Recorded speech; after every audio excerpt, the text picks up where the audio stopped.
اللہ اکبر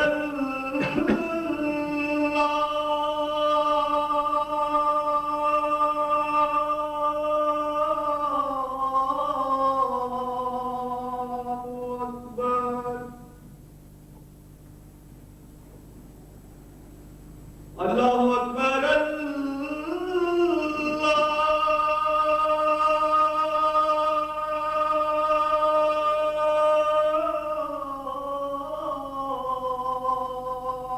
اکبر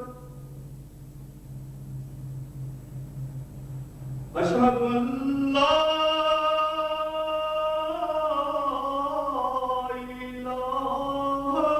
الا اللہ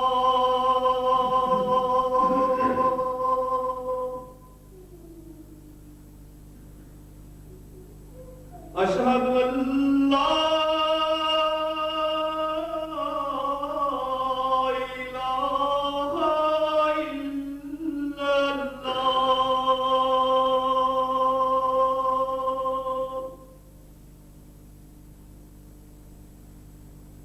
أشهد أن محمدًا رسول الله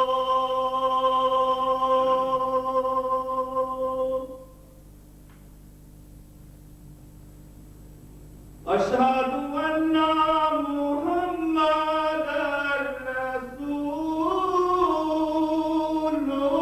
رسول الله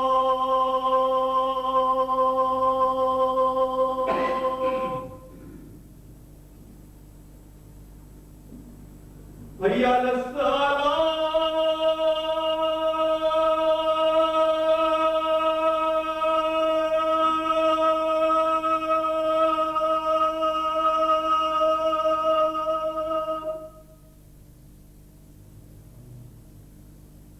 حي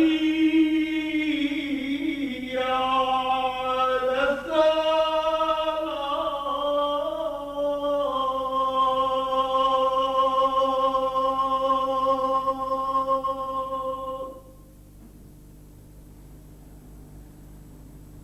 حي على الفلاح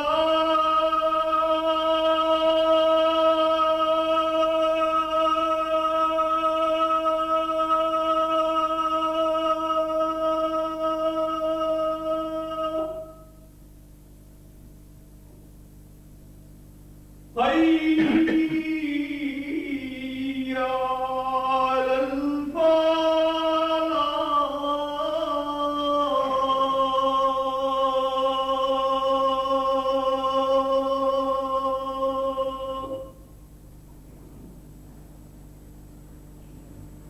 اللہ اکبر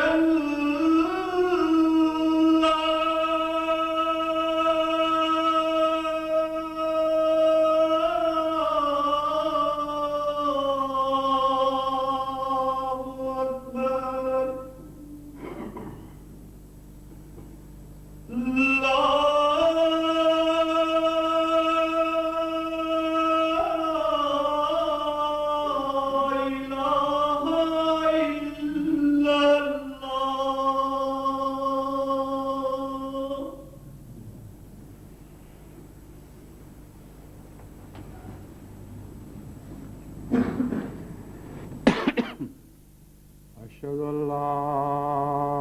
إله إلا الله وحده لا شريك له وأشهد أن محمدًا عبده ورسوله أما بعد فأعوذ بالله من الشيطان الرجيم بسم الله الرحمن الرحيم الحمد لله رب العالمين الرحمن الرحيم مالك يوم الدين إياك نعبد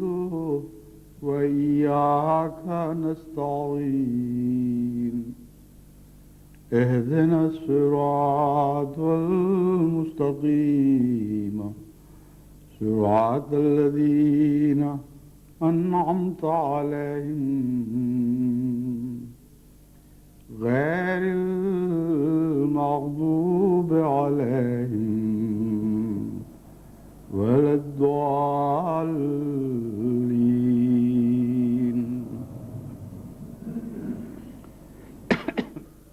گزشتہ سال ایک خطبے میں نے دیوار برلن کے گرنے کا ذکر کیا تھا اور یہ بتایا تھا کہ اس صدی کے اہم ترین واقعات میں سے ایک یہ واقعہ ہے، اور بلا شبہ سال 1989 میں ہونے والے تمام واقعات میں سب سے زیادہ اہم یہ واقعہ تھا۔ چنانچہ تمام دنیا کے اخبارات میں اس روز یعنی دوسرے روز جب یہ واقعہ ہوا ہے، رات کو واقعہ ہوا، صبح دوسرے دن یہی شاہ سرخیاں لگیں اور سب سے زیادہ اہم اس بات کو قرار دیا گیا کہ دیوار برلن گر گئی ہے۔ اس سلسلے میں مجھے چند دن ہوئے اسلام آباد سے نصیر احمد صاحب طارق کی ایک چٹھی موصول ہوئی، جس میں انہوں نے بعض ایسی باتوں کی طرف میری توجہ مبذول کروائی جن کی طرف پہلے میرا خیال نہیں گیا تھا۔ چنانچہ ان کا خط پڑھ کے پھر میں نے اس پر پوری تحقیق کروائی تو معلوم ہوا کہ جو باتیں انہوں نے لکھی تھیں وہ بالکل درست ہیں۔ اس دن جس دن یہ دیوار گرائی گئی ہے سورج غروب ہو چکا تھا اور اگلے دن کی رات چڑھ چکی تھی۔ اسلامی حساب سے گویا دن کی تاریخ سورج کے غروب ہونے کے ساتھ ختم تھی اور ایک نئے دن کی رات طلوع ہوئی تھی۔ جہاں تک انگریزی کیلنڈر کا تعلق ہے، وہ دن رات کے 12 بجے شروع ہوا اور نیا دن رات کے 12 بجے شروع ہوا اور پھر وہ اگلے ماہ رات کے 12 بجے تک جاری رہا، اگلے دن رات کے 12 بجے تک جاری رہا۔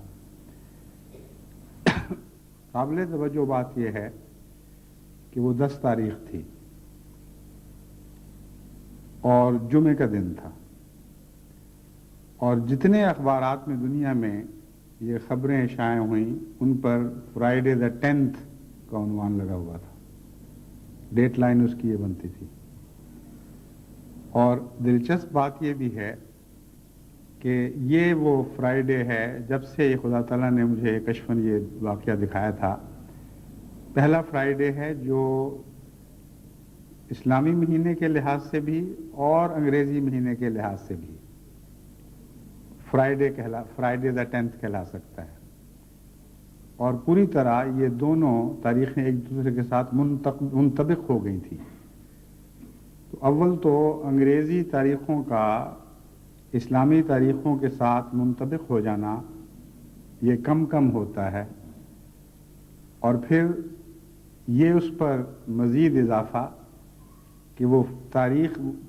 صرف تاریخوں کا انطباق نہیں تھا بلکہ جمعے کے دن یہ انطباق ہوا، اور اسی دن یہ حیرت انگیز واقعہ بھی رونما ہوا۔ اس کے متعلق جو اخبارات نے مختلف خبریں لگائی ہیں، یہ اس کی تفصیل میں جانے کا تو وقت نہیں، لیکن ایک اخبار وطن ویکلی لندن نے جو بیان کیا ہے اس سے اندازہ ہوتا ہے کہ اگلا دن یعنی 10 تاریخ شروع ہونے کے وقت دراصل دیوار برلن کے اوپر حملہ ہوا ہے۔ چنانچہ وہ لکھتا ہے کہ مغرب کی طرف جانے کی اجازت، یعنی حکومت نے اپنی سرحدیں کھولنے اور اپنے شہریوں کو مغرب کی طرف جانے کی اجازت دے دی، اور پھر کیا تھا، شہریوں کا ایک سیلاب آ گیا اور نصف شب کے بعد لوگوں نے دیوار برلن پر حملہ بول دیا۔ بس نصف شب کے بعد حلہ بولنا بھی معنی رکھتا ہے، جس کا مطلب یہ ہے کہ صرف اسلامی لحاظ سے ہی وہ 10 تاریخ شروع نہیں ہوئی تھی، بلکہ انگریزی کیلنڈر کے لحاظ سے بھی جب دیوار برلن پر حلہ بولا گیا ہے تو 10 تاریخ شروع ہو چکی تھی۔ اس سلسلے میں جو مذہبی نقطۂ نگاہ سے اہمیت ہے اس کے متعلق میں کچھ باتیں آپ کو یاد دلانی چاہتا ہوں جو جماعت احمدیہ کی تاریخ سے تعلق رکھتی ہیں۔ روس کے متعلق قریباً سب احمدی جانتے ہیں، بچے بچے کو یہ علم ہے کہ حضرت اقدس مسیح موعود علیہ الصلوۃ والسلام کو اللہ تعالیٰ نے یہ خوشخبری دی تھی کہ جماعت احمدیہ کو روس میں وہ ریت کے ذروں کی طرح پھیلا دے گا، اور ایک رویا میں آپ نے روس کے عصا کو اپنے ہاتھوں میں تھمائے ہوئے دیکھا، اور وہ عصا بھی تھا اور بندوق کی نالیوں کی طرح اس عصا کے اندر نالیاں بھی تھیں۔ یہ پیشگوئیاں جماعت میں عام ہیں، یعنی ان کا علم عام ہے، اور سب نظریں لگائے بیٹھے رہے کہ کب خدا تعالیٰ ان پیشگوئیوں کے پورا ہونے کے آثار ظاہر فرمائے گا۔ اس سلسلے میں حضرت مسلم موعود رضی اللہ تعالیٰ عنہ نے جماعت کو بار بار تحریک بھی کی۔ ان دنوں میں یعنی انقلاب روس کے بعد شروع کے 10-15 سال تک باہر کی دنیا کے لیے روس کے علاقے میں داخل ہونا بہت ہی مشکل تھا۔ بعد ازاں سہولتیں پیدا ہوئیں لیکن پابندیاں بھی جاری رہیں۔ ان دنوں میں تو بہت ہی مشکل کام تھا اور خطرناک کام تھا، اس لیے باقاعدہ جماعت کی طرف سے مبلغ تو وہاں بھجوایا نہیں جا سکتا تھا، یعنی اجازت لے کر اور ویزے حاصل کر کے۔ لیکن حضرت مسلم موعود نے جماعت کو یہ توجہ دلائی کہ کچھ ایسے لوگ نکلیں جو روس تک حضرت مسیح موعود علیہ الصلوۃ والسلام کا پیغام پہنچانے کے لیے اپنے آپ کو پیش کریں اور اس راہ میں قربانیاں دیں۔ اس سلسلے میں جو اہم کردار حضرت مولوی ظہور حسین صاحب نے اپنے چند ساتھیوں کے ساتھ ادا کیا وہ تاریخ میں دہرانی چاہتا ہوں تاکہ یہ روس کے تعلق میں وہ ابتدائی خدمت کے واقعات بھی آپ کے سامنے آ جائیں، اور اس مجاہد اول مولوی ظہور حسین صاحب کے لیے اور ان کے لیے جو ان کے ساتھ شامل ہوئے تھے دعا کی بھی تحریک ہو۔ انہوں نے روس سے واپس آنے کے بعد کچھ عرصہ تو ایسی حالت میں گزارا کہ ان کو اپنے دماغ پر کوئی کنٹرول نہیں تھا، اتنا شدید ان کو وہاں عذاب دیا گیا، ایسی ایسی تکلیفیں دی گئیں کہ اس کے نتیجے میں وہ اپنے حواس کھو بیٹھے تھے۔ جب ان کو ترکی کی سرحد سے پار باہر پھینک دیا گیا تو اتفاق سے کسی نے ان سے اندازہ لگا کر کہ یہ ہندوستانی ہے ان کو برٹش ایمبیسی میں پہنچا دیا، اور چونکہ وہ پاگل پن کی حالت میں بھی قادیان قادیان بار بار کہتے تھے، اس لیے کسی برٹش آفیسر کو یہ معلوم ہو گیا کہ یہ ہندوستان کے شہر یا قصبے قادیان کا رہنے والا ہے، چنانچہ انہوں نے جماعت سے تعلق قائم کیا اور پھر ان کو وہاں بھجوا دیا گیا۔ یہ وقتی دور جو بدحواسی کا تھا یہ زیادہ لمبا عرصہ نہیں چلا، لیکن وہ جو تعذیب کے نشانات تھے وہ ساری عمر بدن پر قائم رہے، اور ہم نے بھی بچپن میں بارہا وہ دیکھے، سارے جسم پر جھلسنے کے اور تکلیفوں کے آثار باقی رہے تھے۔ مولوی ظہور حسین صاحب نے بعد میں ایک بہت لمبا عرصہ جماعت احمدیہ کی خدمت مختلف حیثیتوں سے کی، اور ایک کتاب آپ بیتی کے نام سے شائع کی جس میں مختصراً روس کے واقعات کا ذکر ہے۔ اس کتاب سے پتہ چلتا ہے کہ آپ جولائی 1924 میں 2 دیگر مبلغین محمد امین خان صاحب اور صاحبزادہ عبد المجید صاحب صحابی حضرت اقدس مسیح موعود علیہ الصلوۃ والسلام رضی اللہ تعالیٰ عنہ کے ساتھ روس کے سفر پر روانہ ہوئے۔ عبد المجید صاحب کو تو رستے میں ایران میں ٹھہر جانا تھا، کیونکہ وہ ایران کے لیے مبلغ مقرر ہوئے تھے، اور محمد امین خان صاحب اور مولوی ظہور حسین صاحب کے سپرد یہ کام تھا کہ یہ غیر قانونی طور پر جس طرح بھی بس چلے ایران کی طرف سے روسی سرحد میں داخل ہو جائیں، روسی سرحد پار کر کے روس میں داخل ہو جائیں۔ مولوی ظہور حسین صاحب مشہد میں بیمار ہو گئے اور وہاں رکنا پڑا۔ مولوی محمد امین خان صاحب کو کچھ انتظار کے بعد مولوی محمد امین صاحب کچھ انتظار کے بعد اکیلے ہی سفر پر روانہ ہو گئے اور بخیریت بخارا پہنچ گئے۔ یہ وہی محمد امین خان صاحب ہیں جن کے ایک صاحبزادے بشیر احمد خان صاحب انگلستان کی جماعت کے فرد ہیں اور غالباً برمنگھم میں رہائش رکھتے ہیں۔ مولوی ظہور حسین صاحب بعد میں جب اکیلے روس میں داخل ہوئے تو وہ بھی 10 تاریخ تھی اور یہ 10 دسمبر کا دن تھا۔ آپ آرتھاک پہنچے، لیکن جب آپ بخارا جانے کے لیے جہاں طے ہوا تھا کہ یہ اور محمد امین خان صاحب ملیں گے، ریلوے اسٹیشن پر پہنچے تو وہاں آپ کو گرفتار کر لیا گیا، اور اس کے بعد پھر ایک لمبا دور آپ کو اذیتیں دینے کا شروع ہوا۔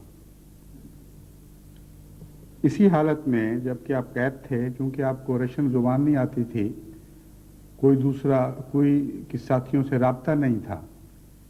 تو آپ نے رویا میں دیکھا کہ حضرت مسلم موعود رضی اللہ تعالیٰ عنہ فرماتے ہیں کہ ظہور حسین آپ جیل میں تبلیغ نہیں کرتے۔ اس رویا سے وہ خدائی منشا سمجھ گئے اور اپنے ساتھیوں سے روسی زبان سیکھنی شروع کر دی، اور چونکہ کچھ مسلمان قیدی بھی ساتھ تھے اس لیے ان سے زبان بھی سیکھی اور ان کو تبلیغ بھی شروع کی۔ چنانچہ سب سے پہلا روس میں جو احمدی ہوا ہے وہ جیل میں ہوا ہے، اور اس طرح سنت یوسفی دہرائی گئی۔ مولوی صاحب کو نمازوں میں منہمک دیکھتے اور جس طرح ان کی طبیعت میں غیر معمولی دقت پائی جاتی تھی، یہ انہوں نے کتاب میں تو ذکر نہیں کیا، لیکن ہم جو بچپن سے ان کو جانتے ہیں ہمیں علم ہے کہ وہ بہت ہی رقیق القلب تھے اور جلد جذباتی ہو جایا کرتے تھے، تو نمازوں میں بھی ان کی یہی کیفیت ہوا کرتی تھی۔ اس کا اور ان کی تلاوت کا ان کے ساتھیوں پر گہرا اثر ہوا، اور اسی کے نتیجے میں زیادہ ان کو دلچسپی پیدا ہوئی۔ ان کی کتاب سے معلوم ہوتا ہے کہ پہلا احمدی مسلمان روس میں وہ شخص جو سب سے پہلے احمدی مسلمان ہوا ہے وہ عبداللہ خان تھا۔ یہ عبداللہ خان تاشقند کا رہنے والا تھا اور اپنے علاقے کا بہت بڑا اور بارسوخ انسان تھا۔ عبداللہ خان کے ذریعے پھر اور قیدیوں میں بھی احمدیت میں دلچسپی پیدا ہوئی، اور کئی اور قیدیوں نے ان کی معرفت پہ بیعتیں کی۔ یہ واقعہ آپ جانتے ہیں 1924 کا ہے۔ اس کے بعد مولوی ظہور حسین صاحب کے ساتھ مرکز کا بھی رابطہ پہ کچھ عرصہ کٹا رہا۔ پھر جب وہ واپس آئے تو اس وقت تو اتنی ہوش نہیں تھی کہ بتائیں کہاں کہاں احمدی ہیں اور ان سے کس طرح رابطہ قائم کیا جا سکتا ہے، چنانچہ رابطہ بالکل کٹ گیا۔ اور رابطہ کٹنے کے باوجود مولوی ظہور حسین صاحب ہمیشہ اس بات پر مصر رہے اور اس بات کے قائل رہے کہ وہاں احمدیہ جماعتیں قائم ہو چکی ہیں، جو قائم ہیں اور پھیل بھی رہی ہوں گی، لیکن ہمیں ان کی تفاصیل کا کوئی علم نہیں تھا۔ سب سے پہلے جو مجھے روس میں جماعت احمدیہ کے متعلق علم ہوا ہے وہ ایک روسی انسائکلوپیڈیا کے مطالعہ سے ہوا جو انگلستان سے غالباً بشیر محمد صاحب رفیق نے یا کسی نے معلوم کر کے مجھے مطلع کیا کہ یہاں ایک روسی انسائکلوپیڈیا شائع ہوا ہے جس میں جماعت احمدیہ کے اوپر ایک روسی اسکالر نے مقالہ لکھا ہے اور اس مقالے میں احمدیہ کے متعلق کئی قسم کی باتیں درج ہیں۔ چنانچہ میں نے تحقیق کر کے اس مقالے کو حاصل کیا اور اس کے روسی انگریزی اور اردو میں تراجم کروائے اور ان تراجم سے بعض بہت دلچسپ باتیں سامنے آئیں۔ ان میں سے ایک یہ تھی کہ روسی مقالہ نگار نے بڑی تحدی کے ساتھ یہ لکھا کہ روس میں بھی احمدیہ جماعتیں موجود ہیں لیکن ان کا تعلق اپنے مرکز سے کٹ چکا ہے،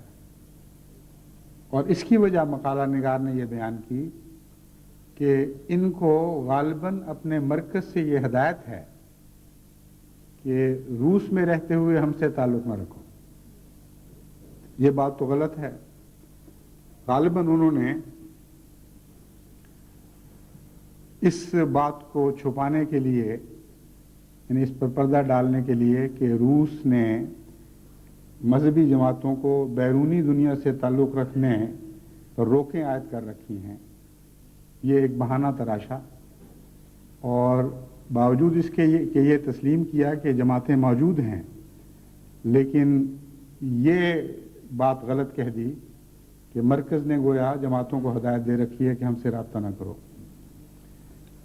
اب سوال یہ ہے کہ ان سے رابطہ کیسے ہونا تھا اور خدا کی تقدیر میں کیا مقدر تھا؟ اس بات کو بیان کرنے کے لیے آپ کو میں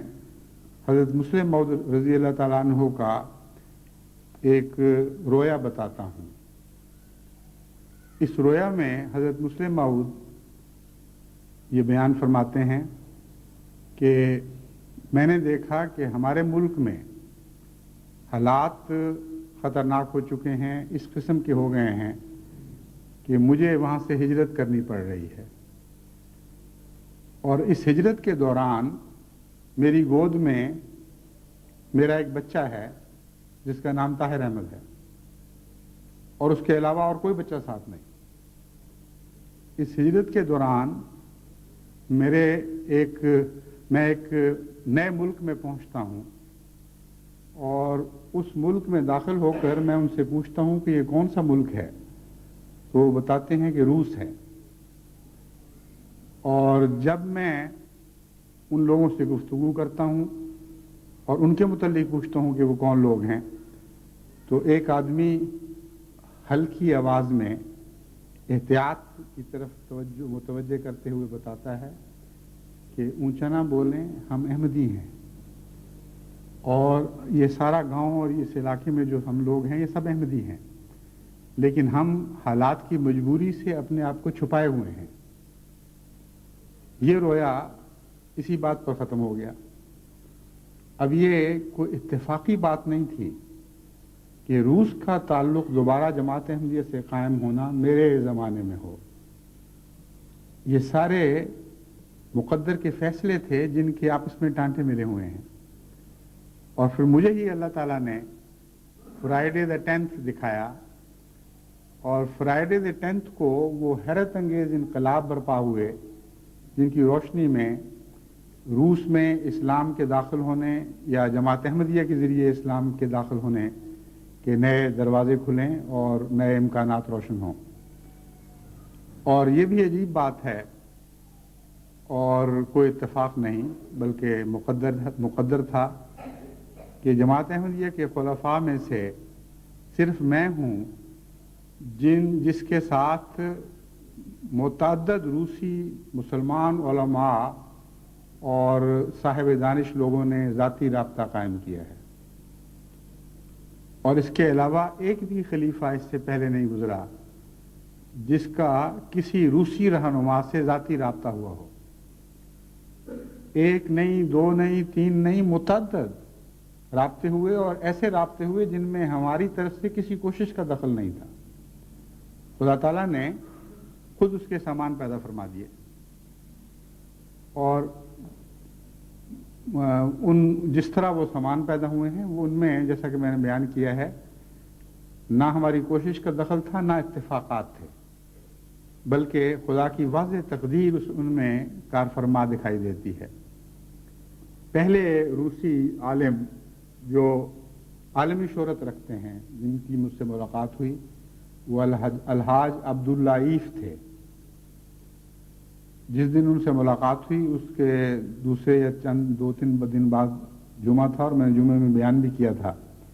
کہ ایک روس کے بہت ہی مقتدر مسلمان تشریف لائے تھے، ان سے ملاقات ہوئی تھی. اور اس کے بعد پھر داغستان کے علاقے کے مسلمان رہنما بھی ملے، اور آذربائیجان کے علاقے کے مسلمان رہنما بھی ملے، اور اس کے علاوہ بھی متعدد ایسے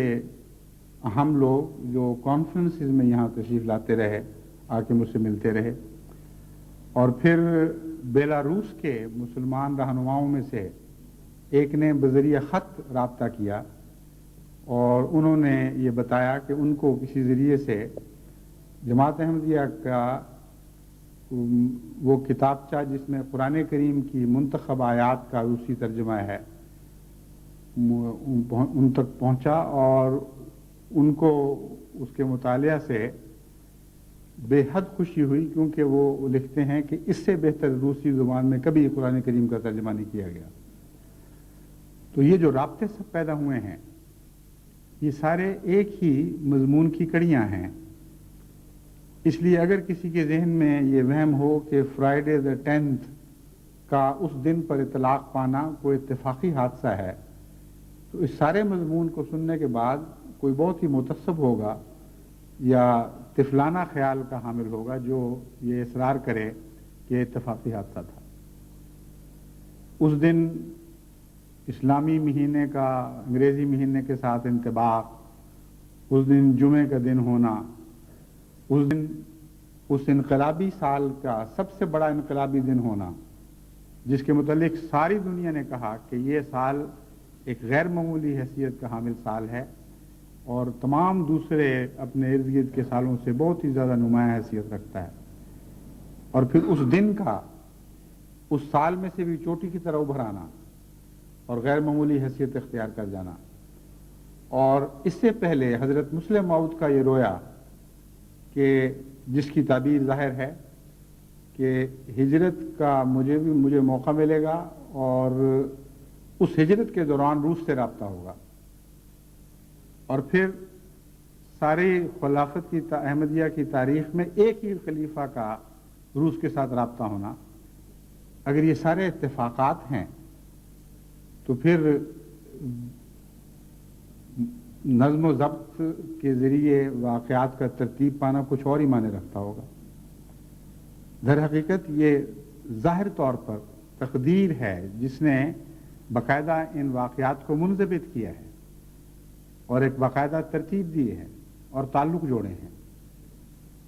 بس اس پس منظر کو بیان کرتے ہوئے جہاں میں آپ کو یہ خوشخبری دیتا ہوں کہ اللہ تعالیٰ کی تقدیر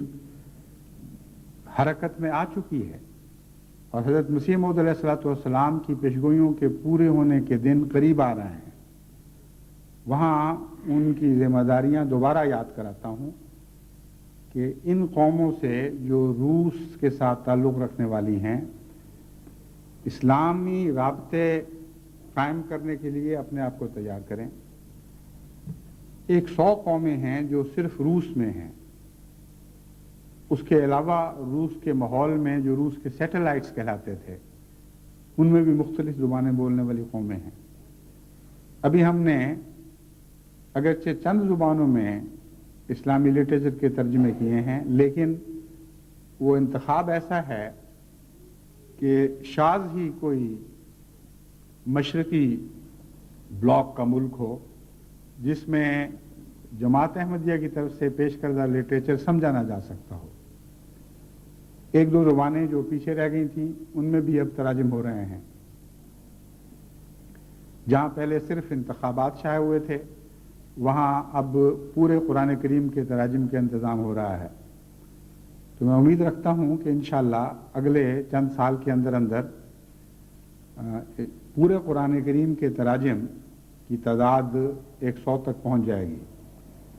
اور اگلے چند مہینے کے اندر انشاءاللہ 50 سے تجاوز کر جائے گی۔ بس جہاں تک تیاری کا تعلق ہے، یہ بھی اللہ تعالیٰ نے خود بخود کروائی ہے، اور اس کا پاکستان سے میری ہجرت کا گہرا تعلق ہے۔ قرآن کریم میں اللہ تعالیٰ فرماتا ہے عَسَىٰ أَن تَكْرَهُوا شَيْئًا وَهُوَ خَيْرٌ لَكُمْ۔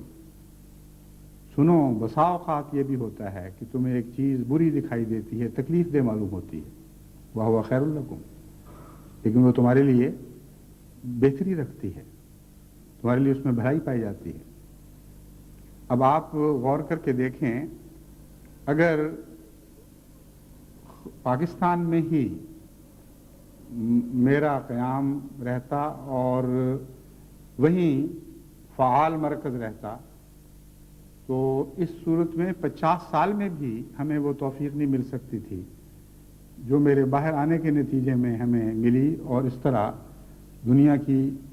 بہت سی اہم زبانوں میں، بلکہ اکثر اہم زبانوں میں نہ صرف قرآن کریم کے تراجم کرنے کی توفیق ملی، بلکہ اور اسلامی لٹریچر تیار کرنے کی بھی توفیق ملی، جس پر کام بڑی تیزی کے ساتھ جاری ہے۔ بس جماعت احمدیہ کو یہ پکا ہوا پھل ملا ہے، اور بہت سے پکے ہوئے پھل ابھی درخت پر پڑے ہیں، شاخوں سے لٹک رہے ہیں۔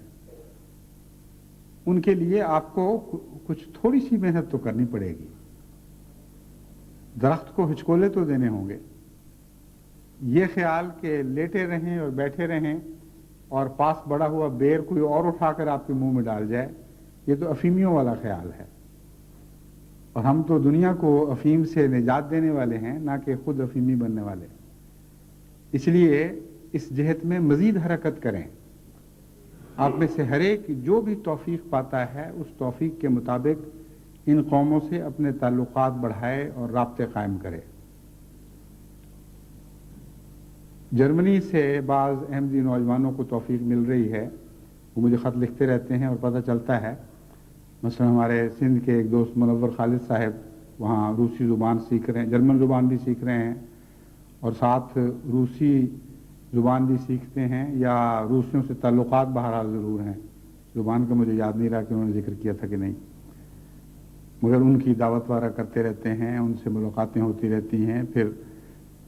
دونوں اپنی جتنی بھی جرمن ان کو آتی ہے اس میں مذہبی تبادلہ خیالات کرتے ہیں، اور ان کی رپورٹوں سے پتہ چلتا ہے کہ بہت تیزی کے ساتھ اور بڑی گہری دلچسپی لی جا رہی ہے،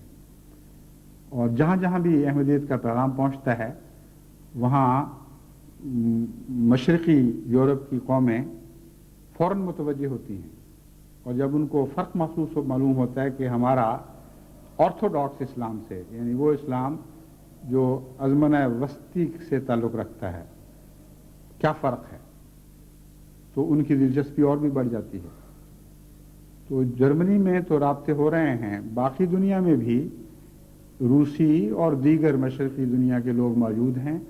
ان سے جو احمدی بھی اپنے رابطے قائم کر سکتا ہے اور بڑھا سکتا ہے، اور پھر ذاتی تعلقات اور حسن و احسان کے ذریعے ان پر نیک اثر قائم کر سکتا ہے، اس کو ضرور کرنا چاہیے۔ اور اس ضمن میں اگر لٹریچر چاہیے تو ہر دنیا کی جماعت میں ایسا لٹریچر موجود ہے، اور اگر نہیں تو ان کا کام ہے کہ مرکز سے رابطہ کر کے وہ لٹریچر حاصل کریں۔ اس سلسلے میں آخری بات میں یہ کہنی چاہتا ہوں کہ خدام الاحمدیہ، انصار اللہ اور لجنہ مع اللہ کو اس کام میں خصوصیت کے ساتھ دلچسپی لینی چاہیے۔ میں نے اپنے گزشتہ خطبے میں یہ بتایا تھا کہ ہم نے جو لٹریچر شائع کیا ہے وہ الماریوں یا صندوقوں کی زینت بنانے کے لیے نہیں بلکہ تقسیم کے لیے کیا ہے، اور ساری دنیا کی جماعتوں کو ہدایت دی تھی کہ وہ جائزہ لیں کہ ان کے ملکوں میں کون کون سی غیر قومیں آباد ہیں۔ چنانچہ اس ضمن میں کئی ملکوں سے اللہ تعالیٰ کے فضل سے اچھی رپورٹیں مل رہی ہیں، اور بہت سے عمراء بڑی توجہ کے ساتھ اس ہدایت کی تعمیل میں جائزے لے کر پھر مجھے رپورٹیں بھجوا رہے ہیں۔ میں سمجھتا ہوں کہ اگر امراء یہ اس خصوصی کام کو، یعنی مشرقی یورپ کی قوموں سے تعلق قائم کرنا اور ان میں احمدیہ لٹریچر تقسیم کرنا، اس کام کو اگر وہ ذیلی تنظیموں سے لیں تو ان کو بھی سہولت ہو جائے گی اور ذیلی تنظیمیں غالباً بہتر رنگ میں یہ کام کر سکیں گی۔ ایک امیر کے لیے دو طریق ہوتے ہیں کام لینے کے، ایک تو وہ جماعت کو عمومی ہدایت دے دے اور اس شعبے کے سیکرٹری کو مقرر کر دے کہ تم ان سے رابطے کرو۔ اس طریق پر سب کام چلتے ہیں، لیکن ان کاموں میں ذرا نرمی پائی جاتی ہے، رفتار ذرا کم ہوتی ہے، اور جسے انگریزی میں کیجول کہا جاتا ہے، آرام آرام سے لوگ بات کو لیتے ہیں اور اتنی زیادہ اہمیت بھی نہیں دیتے، بعض دیتے بھی ہیں، لیکن بالعموم کچھ لوگوں کو توفیق مل جاتی ہے۔ لیکن ذیلی تنظیموں کے سپرد اگر خصوصی کام کیا جائے تو نسبتاً زیادہ افراد زیادہ ذمہ داری کے ساتھ اور مہم کی صورت میں کام کرتے ہیں۔ نئی تبدیلیاں جو ذیلی تنظیموں میں کی گئی ہیں ان میں ایک یہ بھی مقصد تھا کہ اس سے پہلے جو بعض مصلحتوں کی وجہ سے عمارتوں سے ذیلی تنظیموں کو بالکل الگ کر دیا گیا تھا، ان کو دوبارہ عمارتوں کے ساتھ مانوس کیا جائے، اور اگر 100% تنظیم کے لحاظ سے ماتحت نہ بھی کیا جائے تو ان کے روابط ایسے ہو جائیں کہ امراء ان کو اپنا دست و بازو سمجھتے ہوئے ان سے بے تکلفی کے ساتھ اور اپنائیت کے ساتھ کام لیا کریں۔ ایک امیر کا یہ حق ہے کہ ساری جماعت کو حکم دے، اور اس حکم کے مقابل پر اگر خدام، انصار یا لجنات نے کوئی حکم دیا ہو تو وہ کوئی حیثیت نہیں رکھے گا، خود بخود گر جائے گا۔ بس اس طریق سے امیر حاوی تو ہے ہی، لیکن میں اور رنگ میں بات کر رہا ہوں، امیر کو اس سے پہلے یہ اجازت نہیں تھی کہ وہ تنظیموں کو بحیثیت تنظیمیں کسی کام پر مامور کرے، لجنہ کو کہے کہ میں تمہارے سپرد یہ کام کرتا ہوں، خدام کو کہے کہ میں تمہارے سپرد یہ کام کرتا ہوں علی حاضر قیاس۔ لیکن خلیفہ وقت یہ کام کر سکتا ہے، وہ تمام تنظیموں کو یہ حکم دے سکتا ہے کہ تم امیر سے رابطہ کرو اور اپنی خدمات پیش کر دو، اور امیر ان خدمات سے استفادہ کرے، قائدین کو اور صدران کو اب کہنا چاہیے بلائے، ان کے ساتھ میٹنگ رکھے اور ان سے کہے کہ تم میرے ساتھ مل بیٹھ کر اب اس کام کو مرتب کرو اور ایک ایسا لائحہ عمل بناؤ جس میں تینوں تنظیمیں اس رنگ میں کام کریں کہ ایک دوسرے کے کام میں مداخلت نہ کرنے والی ہوں یا تصادم نہ کرنے والی ہوں، اور اپنے اپنے دائرے میں رہتے ہوئے اس طرح کام کریں کہ تمام وہ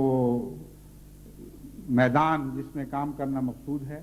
اس میں کوئی خلا باقی نہ رہیں، بلکہ تمام میدان کے ہر پہلو سے کام شروع ہو جائے۔ اس ہدایت کو ملحوظ رکھتے ہوئے تمام دنیا میں امراء کو چاہیے کہ وہ ذیلی تنظیموں سے رابطے کریں، اور ذیلی تنظیموں کو چاہیے کہ پہل کرتے ہوئے اپنی خدمات فوری طور پر امراء کے سپرد کریں، اور ان سے کہیں کہ جو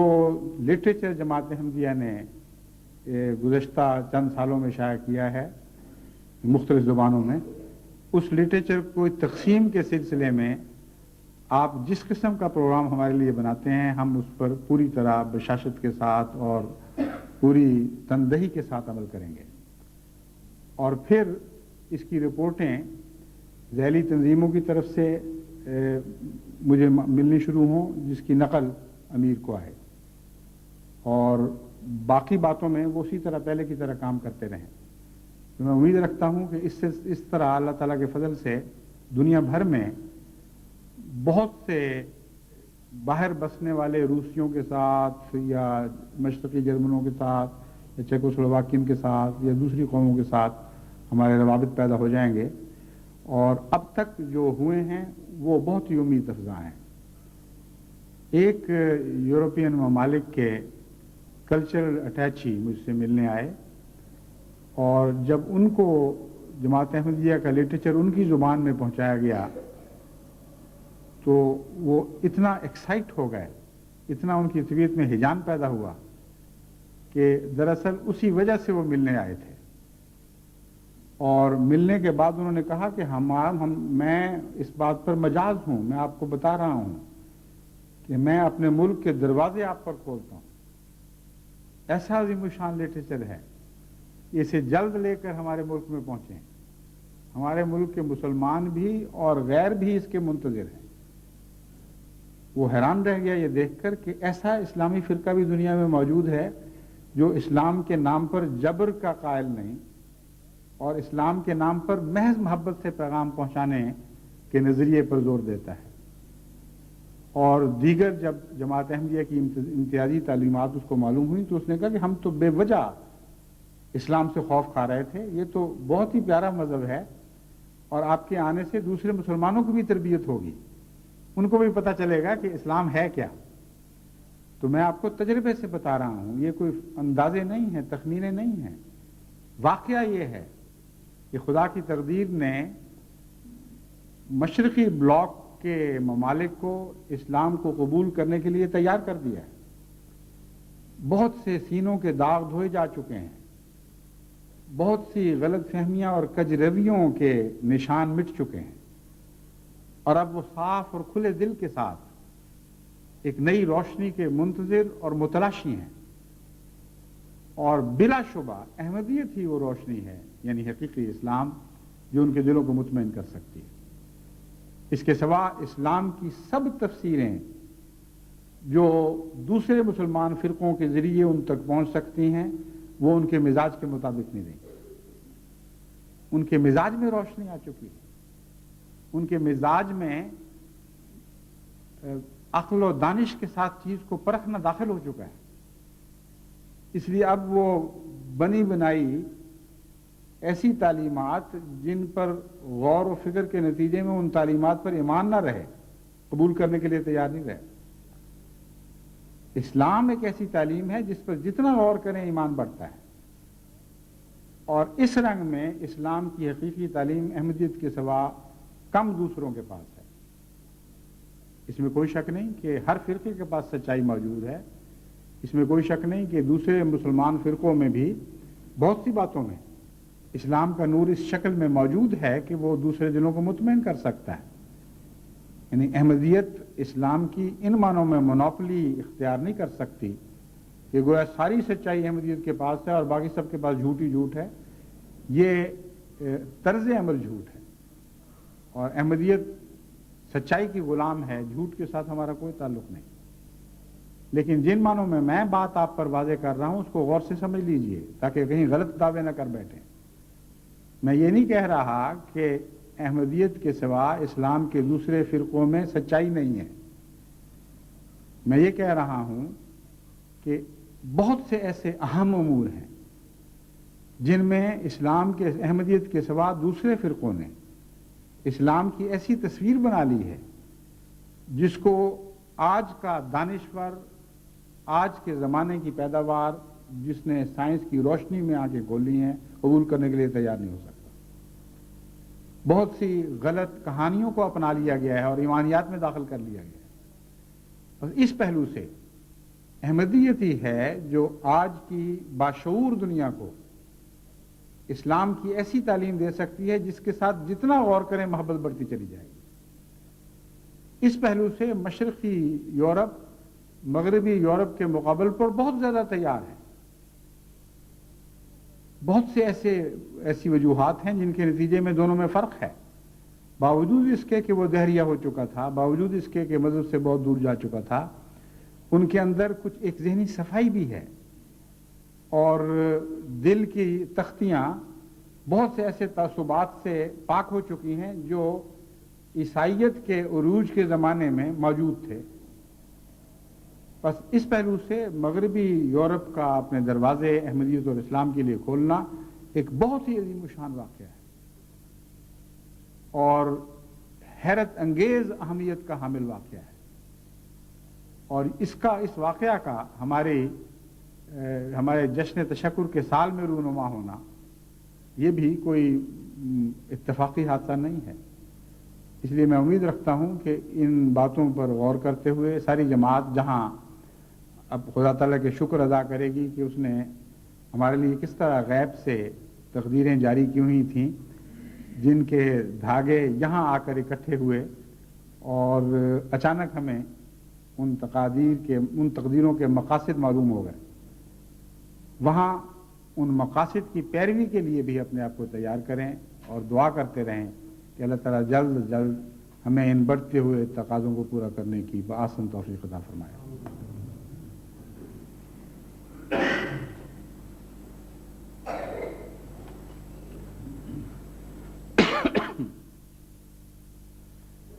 الحمد لله نحمده ونستعينه ونستغفره ونؤمن به ونتوكل عليه ونعوذ بالله من شرور أنفسنا ومن سيئات أعمالنا من يهده الله فلا مضل له ومن يضلله فلا هادي له ونشهد أن لا إله إلا الله وحده لا شريك له ونشهد أن محمدا عبده ورسوله. عباد الله رحمكم الله إن الله يأمر بالعدل والإحسان وإيتاء ذي القربى وينهى عن الفحشاء والمنكر والبغي يعظكم لعلكم تذكرون. اذكروا الله يذكركم وادعوه يستجب لكم ولذكر الله أكبر.